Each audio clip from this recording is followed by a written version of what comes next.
Oh my goodness. All right, let me look at the comments that are coming in before we even get started here. I got another day. Apologies, but another soccer practice, so I'm squeezing these in. I've got my 3-year-old upstairs. My wife actually is at the airport. She's leaving the country, so hopefully, not to like flee me or anything, but hopefully he can handle himself while I do this. Uh, he's watching Ninja Turtles right now, so if there's an interruption on the show, that's what it is. Right before I go to soccer practice, and it's without fail every single time I'm trying to talk about basketball, some drama comes up. Every single time. Never stops.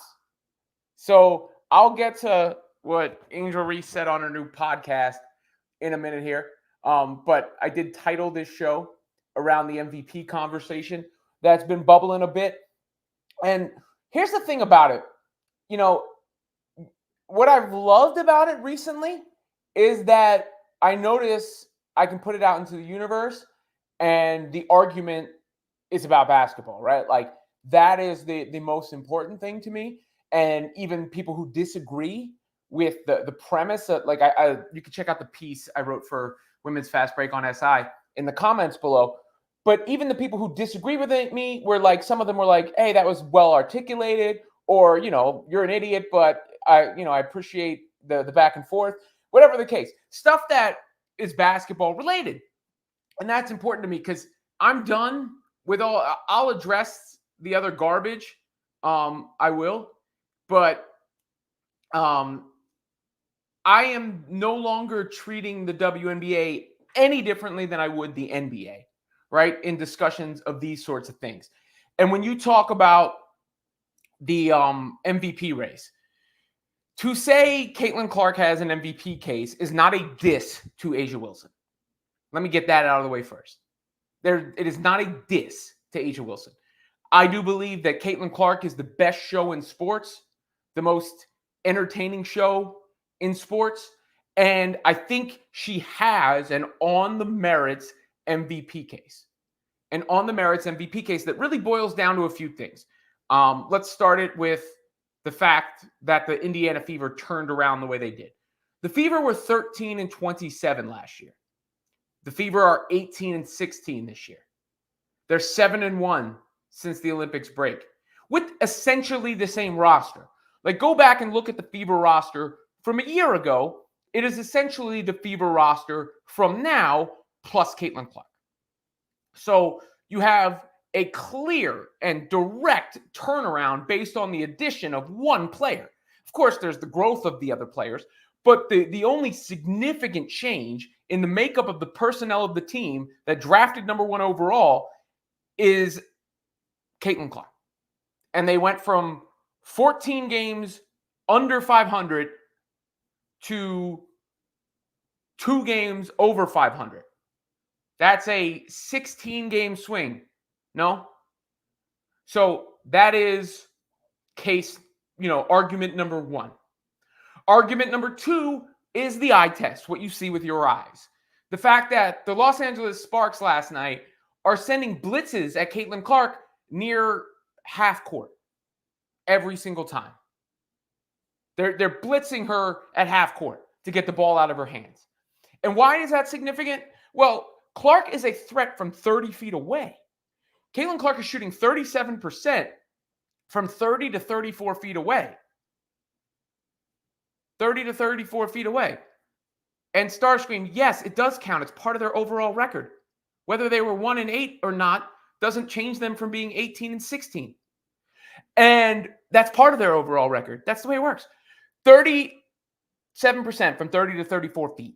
So she's a threat all the way out there, right?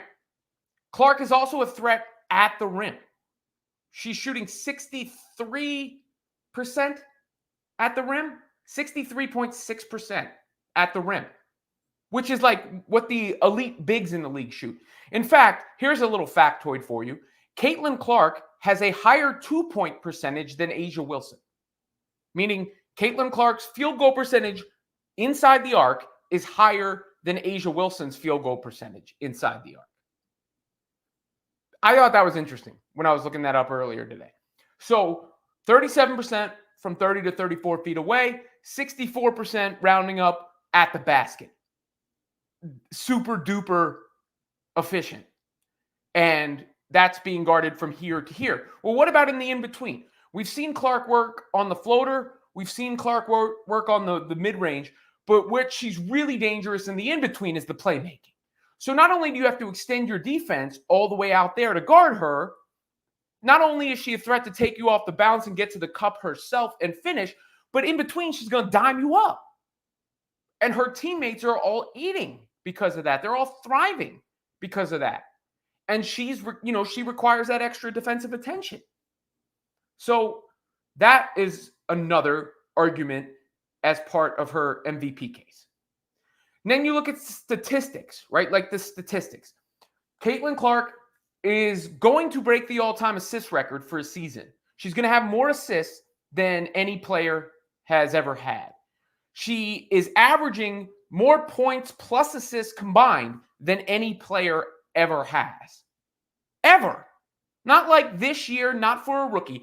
Her points plus assists are higher, points created, points produced, are higher than any player in the history of the league. In the history of the league. So, that is impressive, no? Doesn't that count? And then you take into account this.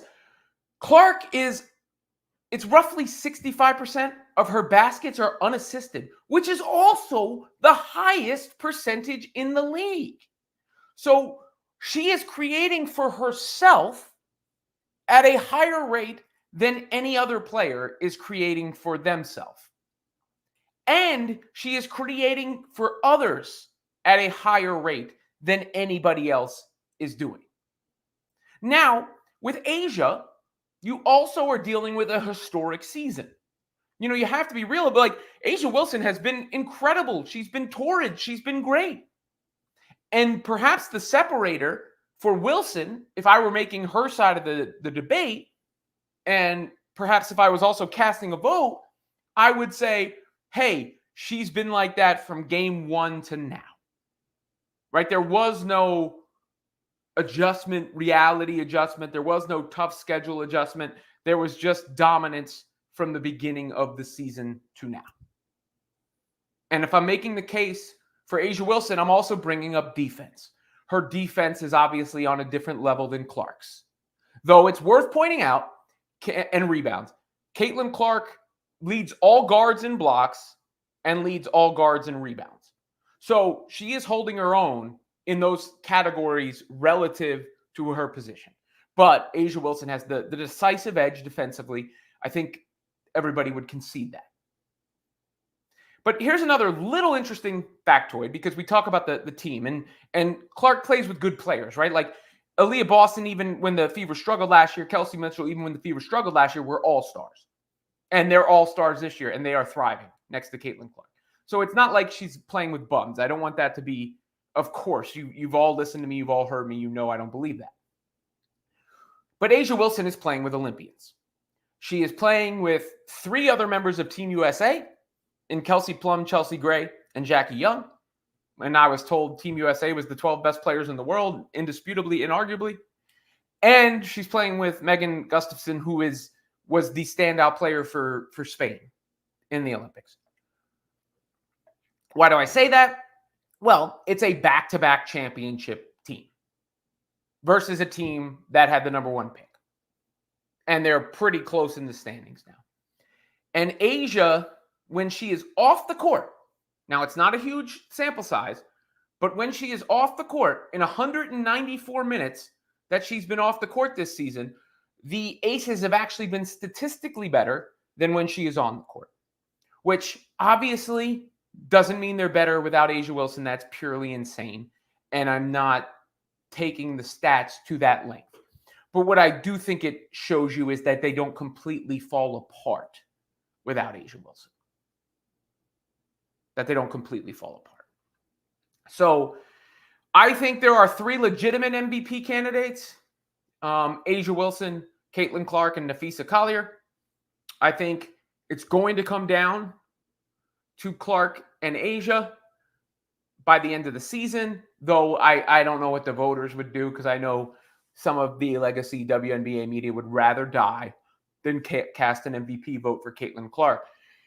But for me personally, because of the beginning of the season, I think I would still lean A'ja Wilson. But there is more season to play. And there are 2 head-to-head matchups.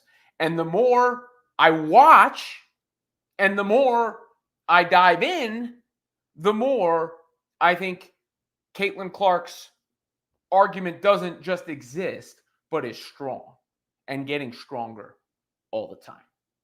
So that's what I had to say about that. Let me get to you guys in the comment section, since I don't have a huge amount of time today. Kevin Zwicker, people confuse MVP case with saying she is MVP. Yeah, well, I might get there too. I'm building. I'm slow building. You know how it works. We got the bailout queen. She beat all the teams A'ja lost to. If she knocks A'ja out the playoffs, it's between her and Collier. If Cece goes the farthest, it'll hard to be disputed. Well, I don't think the playoffs are going to matter. I think their 2 individual games coming up could matter. What are criteria for MVP? The criteria is whatever you make it to be. I tend to take it as the acronym, most valuable player. And it's one of the reasons I made the argument for LeBron as many times as I did, because oftentimes LeBron was clearly, making his team better than it had any business being. And, if you're, just drawing up and drafting amongst the league, I do think those are the first 2 picks off the board. And, it's getting harder and harder to watch Caitlin and not say she's as good or better than anybody. That's why I go to this conversation, because the other conversations are boring. Rookie of the Year is not a conversation, and first team all WNBA shouldn't be a conversation. Of course, Caitlin Clark is first team all WNBA. Alex Espinosa, I knew this was coming. Wait, are you delusional? You're being disrespectful to A'ja, disrespectful to the Aces. How am I? I saw the smiley face at the end. I'm sorry. That was a joke. Good joke. You got me. Element Gold was talking to the bailout queen. Okay, clarifying about the playoffs. That's what I said too. This is part of it based on I don't know. I've never seen no drama like this. I'll get to the Angel thing in a minute. You must focus on the show. Adoption is an option. But so far, Big Ro hasn't broken his way in here with his potty mouth. That boy has been saying some stuff lately. For the cutest kid in the world, he's been saying stuff. Where's my phone? I don't even know where my phone is, guys. I was about to show you a picture, and I don't have my phone. Hopefully it's in the house here somewhere. That would be a good thing. Let's see. Does the buzzer go off? I have a Find Phone app here. Yeah, it's here somewhere. I hear it. So that's good. AJ chimes in. I wouldn't be watching the WNBA if it weren't for you, Robin. You're the real MVP. Thank you, AJ. I appreciate the sentiment and your support as always. You guys, the OGs, AJ, Kevin, Ernesto, and others. I got 40-1 on CC for MVP yesterday. AJ had told me it was off the board today.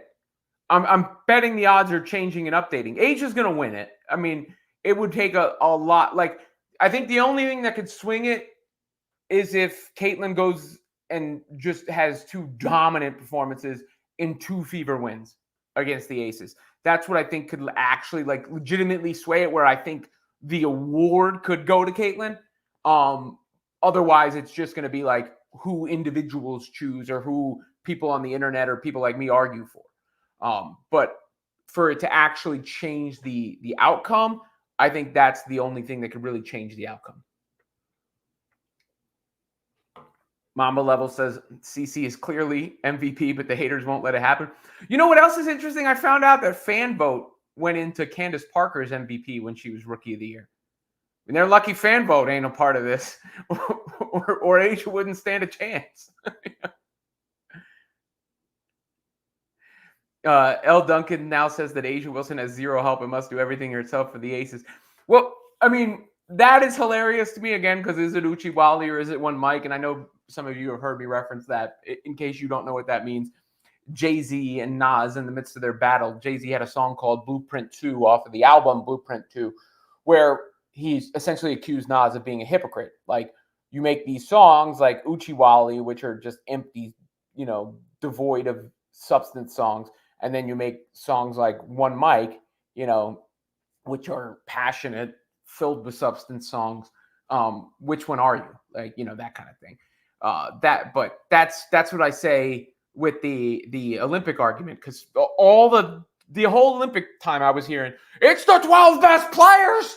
This is not a charity award. You don't get on this team based out of hype.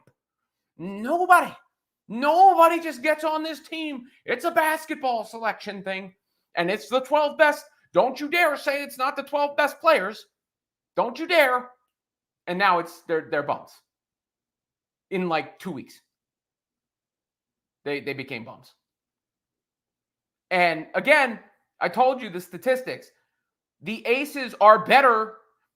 Let me rephrase that, because I don't want this to be taken the wrong way. The Aces' net rating does not fall with Asia off the floor. In fact, it has gotten better, which does not say they are better without Asia Wilson, because that would be a ridiculous abuse of the statistics and the numbers. But it does give you an indicator that they don't completely collapse when she's off the floor. William Simmons, I wish the Fever players knew how to set a good pick instead of the screen and slip every time. They're working on it. Caitlin Clark has more points production. Record points production. I'm all for Caitlin Clark to be MVP. She's doing much for all the players on her team. The three going in lately has been the difference, I think, more than anything else. People are terrified that CC could win it. I don't think entertainment or like attendance or ratings should factor in. I honestly don't at all. In an MVP debate, that should be purely a basketball award. So I will not make the case on, I think Clark is more entertaining to watch, even though I do. But that is not part of my case.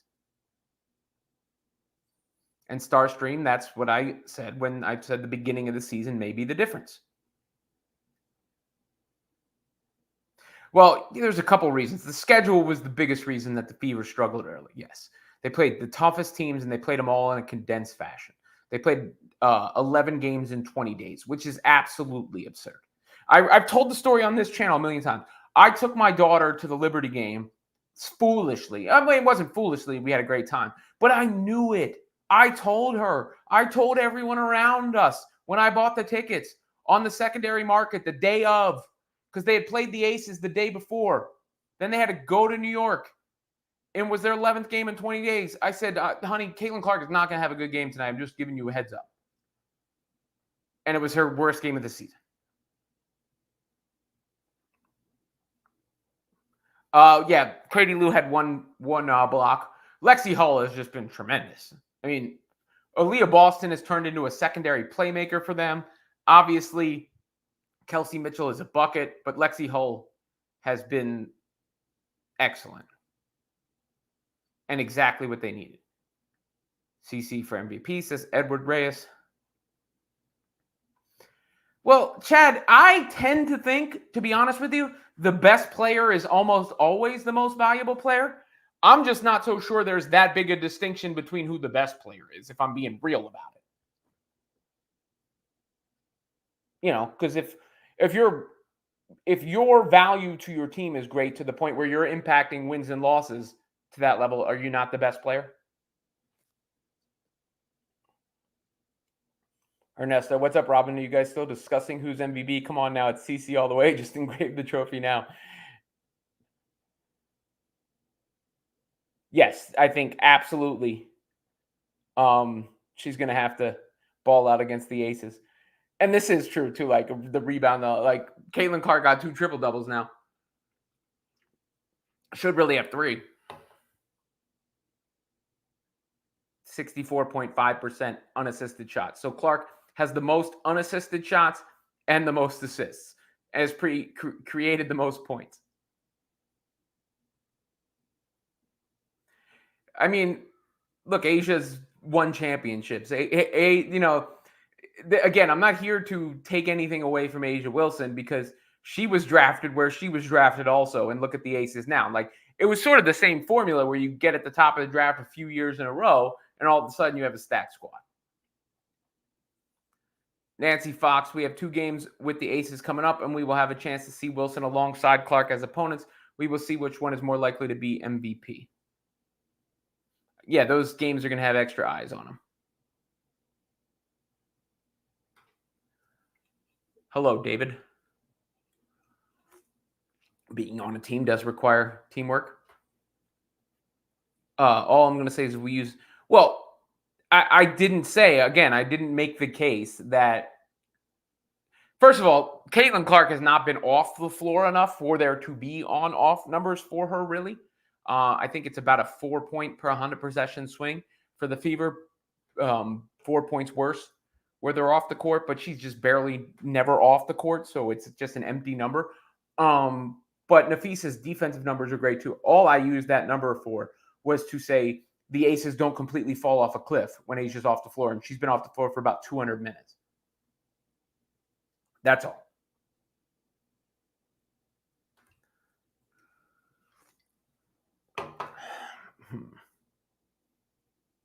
Well, A'ja, why A'ja? A'ja Wilson is on pace to have the highest player efficiency rating in league history. A'ja Wilson leads the league in scoring. A'ja Wilson is second in the league in rebounding.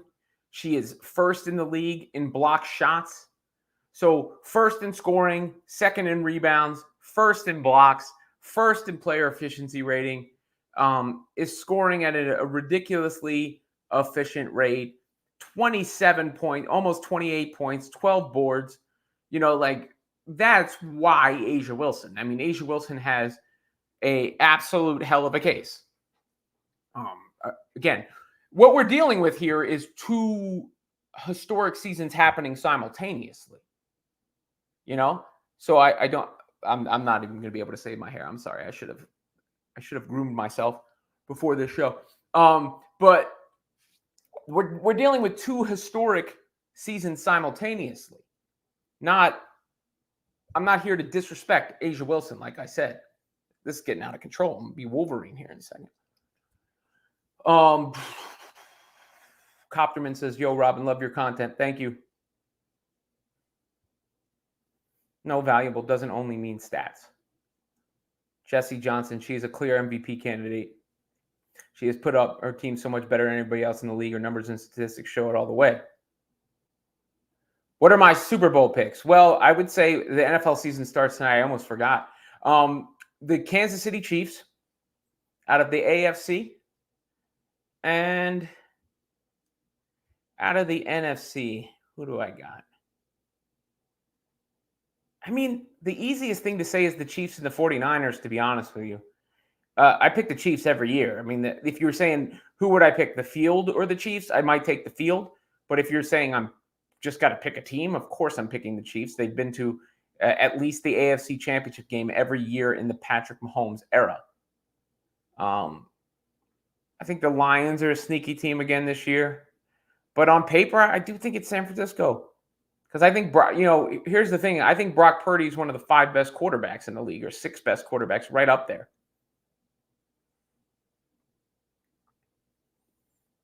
Collier took her team from 7th to 3rd or 2nd, which is better than anything A'ja did this year. Well, if Caitlin Clark doesn't get Rookie of the Year, the league should be disbanded. Should not exist. Yeet, Sean. Yeet. You should have seen how many Yeet shirts I saw in the Fanatics Fest in New York. Whether she changed the league or not is irrelevant. Changing the team, I mean, from a attention standpoint, changing the team on the basketball court, that is very, very relevant.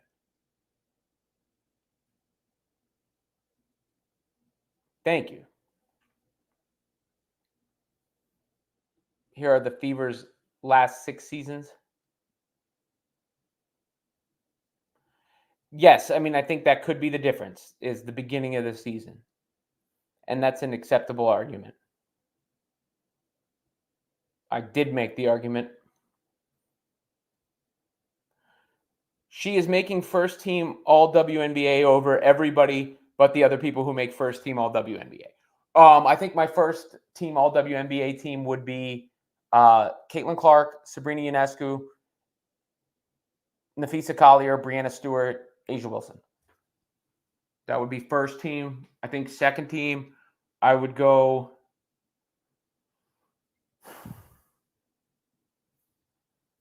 Nneka Ogwumike,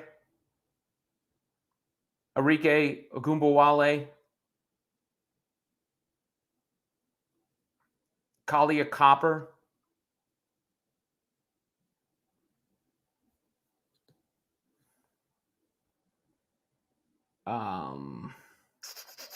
who are my last 2 spots?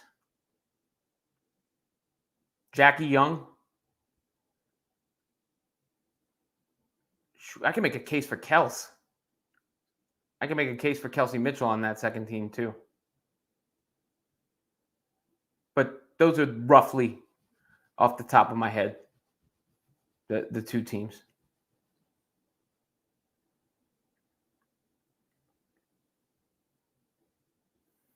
The chat is so funny.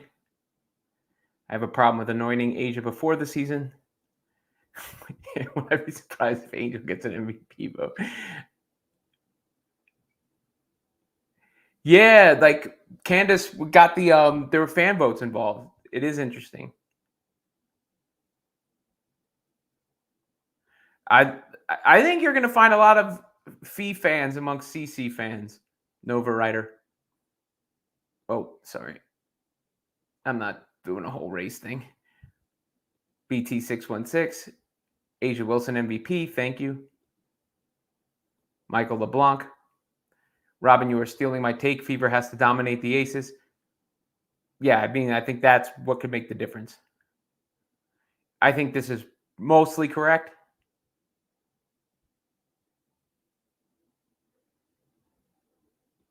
CC can score. Did you know Caitlin Clark hasn't taken 20 shots in a game all season?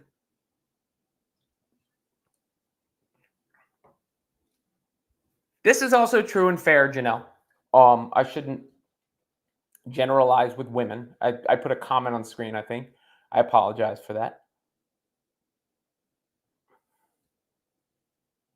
Because there's a lot of really, really well-rationed, awesome women who are in this chat all the time. Oh, I didn't know that. Minnesota, home of the Lundbergs, huh? CC is my MVP. Fever making the playoffs. First time since 2016. Asia does have awesome numbers, no question. Caitlin slicing up the Olympic team during the All-Star game was incredible. I think everybody's having a problem with her pace. I don't know about that one, Starscream.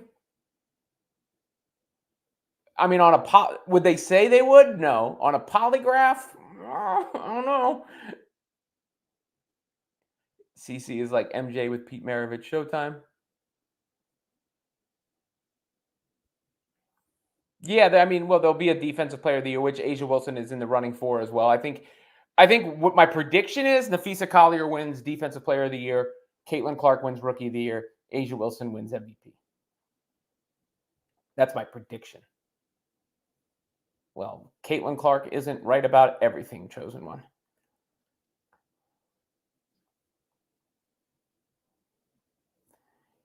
Well, that's why I'm leaving it open. I'm not telling you who I would vote for yet because the season isn't over yet. I'm telling you who I might vote for today, how my opinion is swayed, but I wouldn't cast a vote until I had to cast a vote because I do think it is much closer now than people are giving it credit for. I won't be disappointed if Clark doesn't get MVP. I'm just glad to see the caliber of basketball they're playing. They're fun to watch.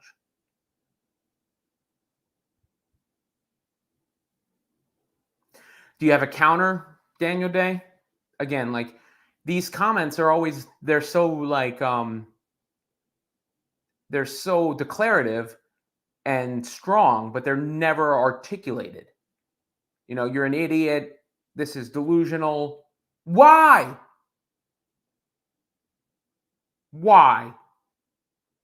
That's all I need to know. What did Reese have to say? Here, I'll play it for you.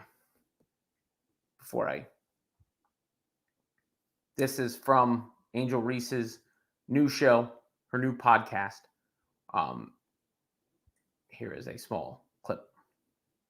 Whenever you think of Angel Reese, people often mention Caitlin Clark. You've said in interviews, there's no beef, but the media keeps going on. So, how do you feel about that situation? Kaylin is an amazing player, and I've always thought she was an amazing player. We've been playing each other since high school. So I think it's really just the fans, her fans, the Iowa fans, now the Indiana fans that are like, they ride for her. And I respect that respectfully, but sometimes it's very disrespectful. I think there's a lot of racism when it comes to it, and I don't believe she stands on any of that. But when it comes to death threats, like I'm talking about people have come down to my address, follow me No. home. Like it's come down to that. Multiple occasions, people have made AI pictures of me like naked, literally. Really? They have sent it to my family members. My family members are like uncles are sending it to me like, No. "Are you naked on Instagram?" It sucks to see that, and it's really hard that I have to go through that, and now seeing other players even having to go through that. But like at the end of the day, it's a game that we do both love, but there is no hate. So again, I don't know how many different ways I have to say this. It should be obvious to anyone. I fully rebuke any racism, any hate, anything sent to anyone, Angel Reese or otherwise. It should not happen. And of course, it is unacceptable. Of course. And this is going to be a whole thing because of that. And that's been something that people have been talking about. You factor in the fact that the episode is titled Angel Reese Spills the Tea on Caitlin Clark. So the first episode is Caitlin Clark related on her show. That's going to be a talking point too. I just don't know if I have the energy for it right now. Again, it sucks. She's a young girl. You got to remember Angel Reese is also a young girl. Young woman, I should say. Young woman. So I can't speak for how anything would affect anybody. But of course, you don't want to see that. At the same time, there are going to be people going, hey, why do you got to talk about Caitlin Clark to boost your first podcast? That's what I'm just telling you what's going to happen. And, hateful people online, unfortunately, is a part of being online. Like I've had people threaten my kids in DMs and me, which of course, nobody should have to deal with that.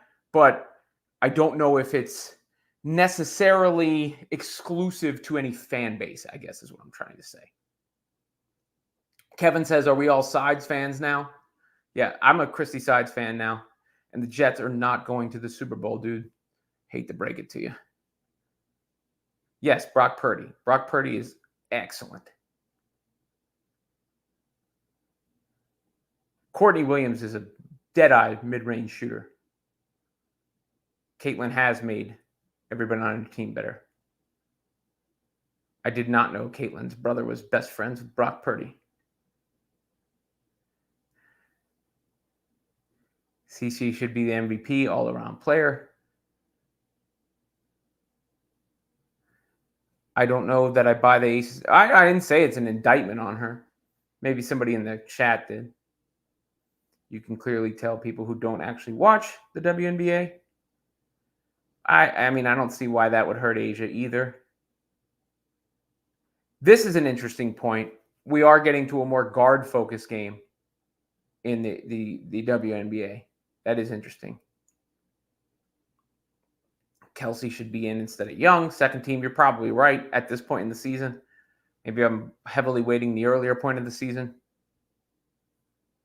Yeah, she definitely changed the identity, the culture, everything on that team. Christy Wallace. That's funny. Melissa Smith had a good night. She's played better in the last few games. I mean, I think what's most important for the Fever is the play of that power forward spot. I mean, I made an argument. Y'all can accuse me of whatever you want. I laid out the argument. You're in the chat. I don't know what to tell you.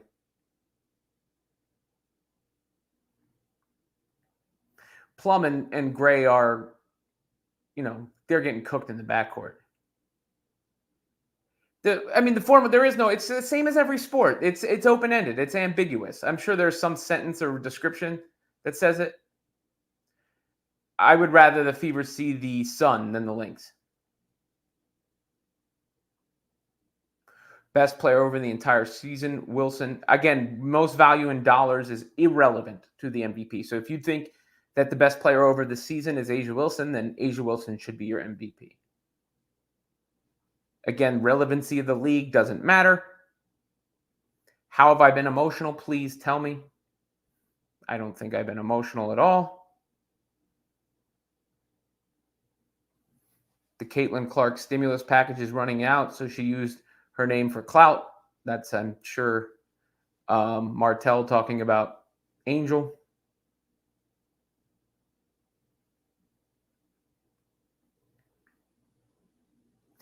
All fans are bad. Not all, like as in everyone, but every fan base has bad apples in it, or at best, trolls. Like I've seen it, every fan base. Clark's fan base is large. And I don't think this is true. I think the media and fans have made race a way bigger aspect of this than it ever should have been. Ever. Because of the championship game and then like the comparisons and consistently forcing Angel into conversations she didn't belong. And then making it like if you didn't think Angel Reese was as good as Caitlin Clark, you were racist because she can't make a layup. Bullshit. That's not to say, again, I have seen racism. I have heard racism. I have lived with them who experience racism. Full stop. You've seen me police the chat. And I know what I am about. I know what I teach my kids, So when I hear it brought up, when I'm talking purely basketball, it does make my blood boil a little bit at me directly.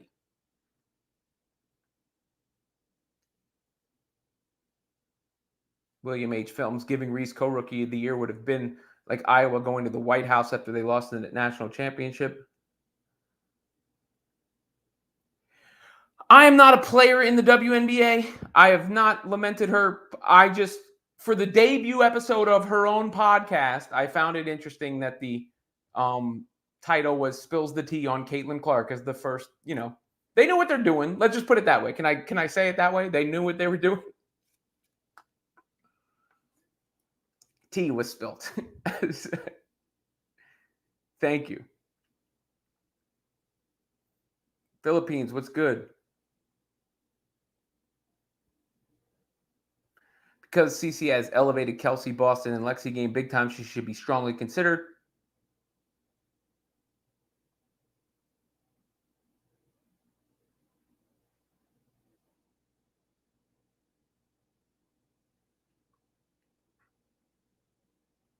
I mean, I do think ESPN holds a lot of the blame for keeping it going and going and going and going all year.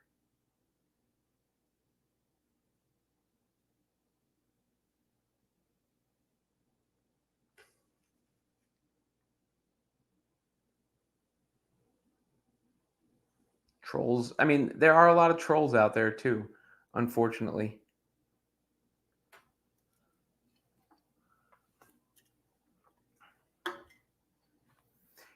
If Clark leads the Fever to 6 more wins and Clark is seen skipping down the court in 6 wins, she can definitely win MVP.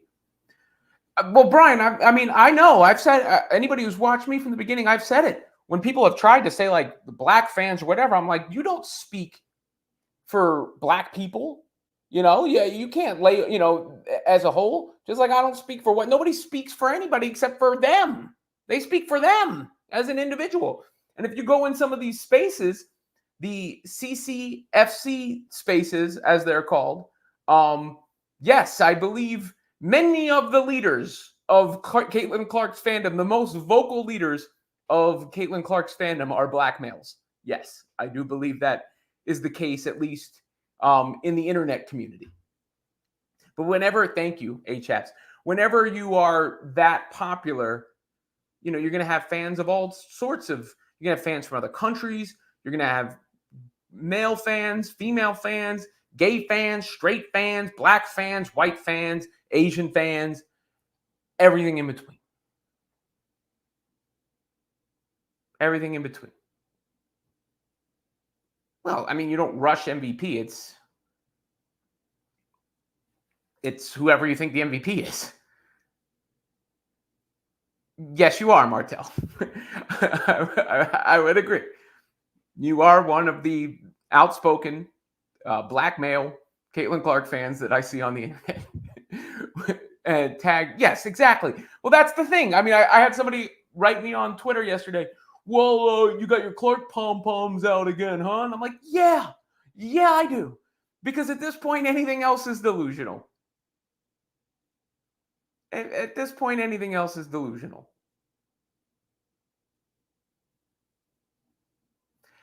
I've seen the opposite. I've seen the people say, like, Caitlin is, lucky Paige ain't in the same year, or wait till Paige gets there. I mean, the goalposts are constantly shifting, right? It was reality is coming. The league is too physical. Turnovers are too high. Kelsey Mitchell is better. Whatever. Like, the goalposts are going to consistently move. Fans from around the world, CC, have that fan base. Nobody plays with the joy and flair like CC. Well, Ava curricular activities, they made it into something about basketball. Like, that's the bottom line.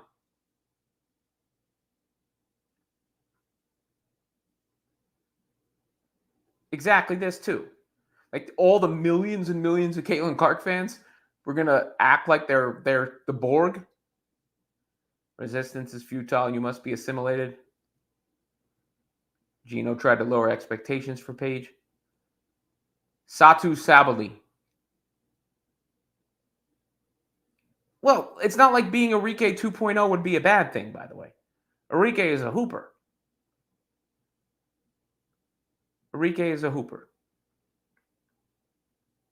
All right. Anything else, guys? Because I do have to go pick the kids up from soccer, send in the rest of the chat. Please like, subscribe to the channel, and all that. Of course, you can comment. I'll get to the comments that I don't get to live later. And check them out. Respond to some of them, of course.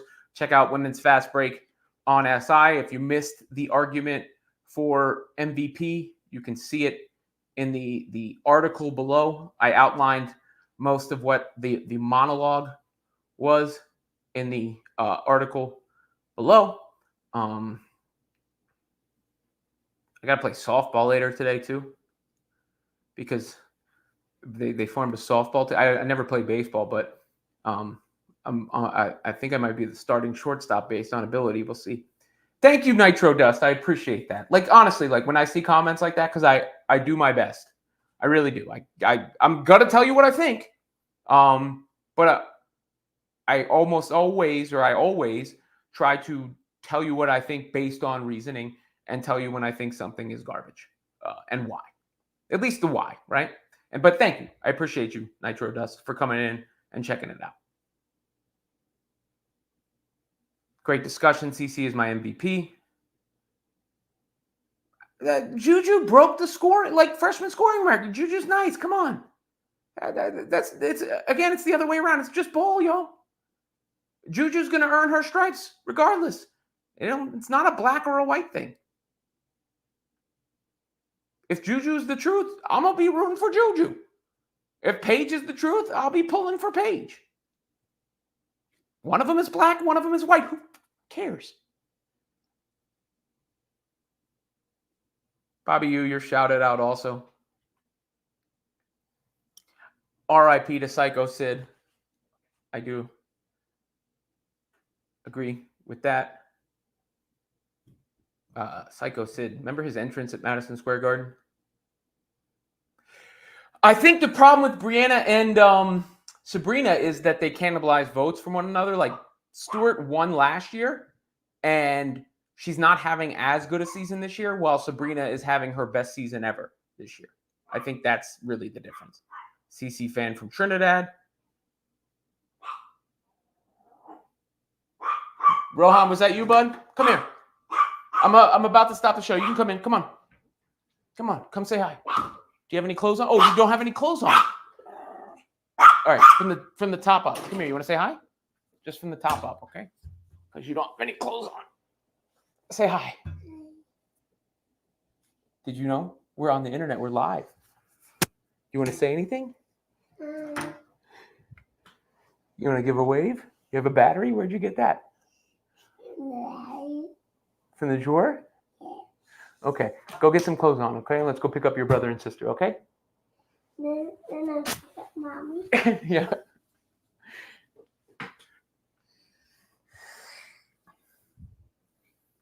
All right. What's that? Hello. R.I.P. Rich Homie Quan. Too young. It's very sad, obviously. Hey, little dude. Rohan, thank you. Extra EVA curricular activities. I'm sorry. Everybody saying hi to you too, Rohan.